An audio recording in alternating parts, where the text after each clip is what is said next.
আসসালামু আলাইকুম। সবাইকে স্বাগত জানাচ্ছি আন্তর্জাতিক সংবাদে।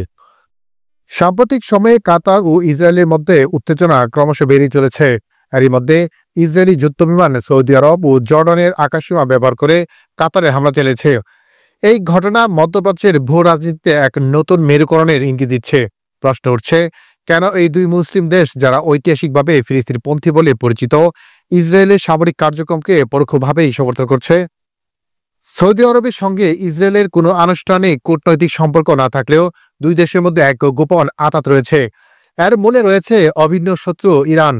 মধ্যপ্রাচ্যে ইরানের ক্রমবর্ধমান প্রভাব মোকাবেলায় ইসরায়েলকে সৌদি আরব একটি গুরুত্বপূর্ণ অংশীদার হিসেবে দেখে। যদিও সৌদি আরব বারবার ফিলিস্তিন রাষ্ট্র প্রতিষ্ঠার শর্তের কথা বলে আসছে, তবে এর পেছনে রয়েছে আরও ভিন্ন কিছু কারণ। বিভিন্ন আন্তর্জাতিক গণমাধ্যমের খবর অনুযায়ী সৌদি আরব ইসরায়েলের সঙ্গে সম্পর্ক স্বাভাবিক করার বিনিময়ে যুক্তরাষ্ট্রের কাছ থেকে দীর্ঘমেয়াদী একটি প্রতিরক্ষা চুক্তি ও পারমাণবিক প্রযুক্তি ব্যবহারের সহায়তা চাইছে।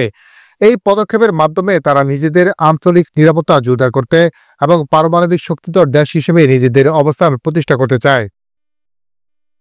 আরেকটি গুরুত্বপূর্ণ বিষয় হলো, গত বছর ইরান ইসরায়েল যুদ্ধের সময় সৌদি আরব প্রকাশ্যে ইসরায়েলের পক্ষ নেয়।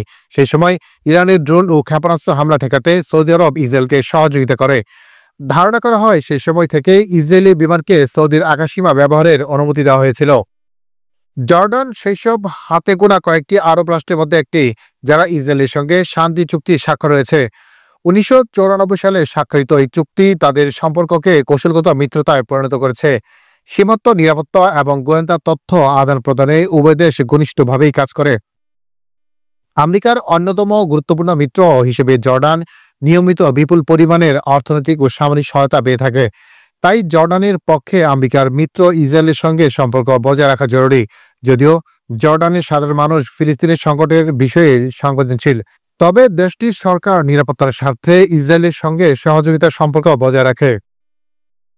Council on foreign relations and Atlantic কাউন্সিলের মতো থিঙ্ক ট্যাঙ্কের বিশেষজ্ঞরা মনে করেন, সৌদি আরব ও জর্ডানের এই পদক্ষেপ হঠাৎ করে হয়নি। মধ্যপ্রাচ্যের ভূ রাজনৈতিক পট পরিবর্তনের মূল কারণ, প্রথমত, ইরানকে মোকাবেলা করতে সৌদি আরব ও ইসরায়েল একটি আনুষ্ঠানিক জোট গঠন করেছে। এই জোটের মূল লক্ষ্য হল মধ্যপ্রাচ্যে ইরানের প্রভাব কমানো। দ্বিতীয়ত, যুক্তরাষ্ট্র এই সম্পর্ককে উৎসাহিত করছে। এর মাধ্যমে যুক্তরাষ্ট্র একদিকে যেমন ইসরায়েলের নিরাপত্তা নিশ্চিত করতে চাইছে, তেমনি মধ্যপ্রাচ্যে তাদের প্রভাব বজায় রাখতে চাইছে। তৃতীয়ত, সৌদি আরব ও জর্ডানের নেতারা মনে করেন ইসরায়েলের সঙ্গে সম্পর্ক স্বাভাবিক করার মাধ্যমে তারা অর্থনৈতিক ও সামরিক দিক থেকে লাভবান হবেন। তবে এই পদক্ষেপের একটি বড় ঝুঁকি রয়েছে। ফিলিস্তিনি সংকট সমাধান না হলে সাধারণ জনগণের মধ্যে ইসরায়েল বিরোধী মনোভাব আরও বাড়তে পারে। এতে এই দেশগুলোর অভ্যন্তরীণ রাজনীতিতে অস্থিরতা তৈরি হতে পারে। সার্বিকভাবে এই ঘটনা মধ্যপ্রাচ্যের একটি নতুন শক্তির কাঠামো রেখে দিচ্ছে। পুরনো শত্রুতা বলে নতুন কৌশলগত জোটের জন্ম হচ্ছে। এই পরিবর্তন মধ্যপ্রাচ্যের ভবিষ্যৎকে কোন দিকে নিয়ে যায় তা দেখতে আমাদের আরও অপেক্ষা করতে হবে।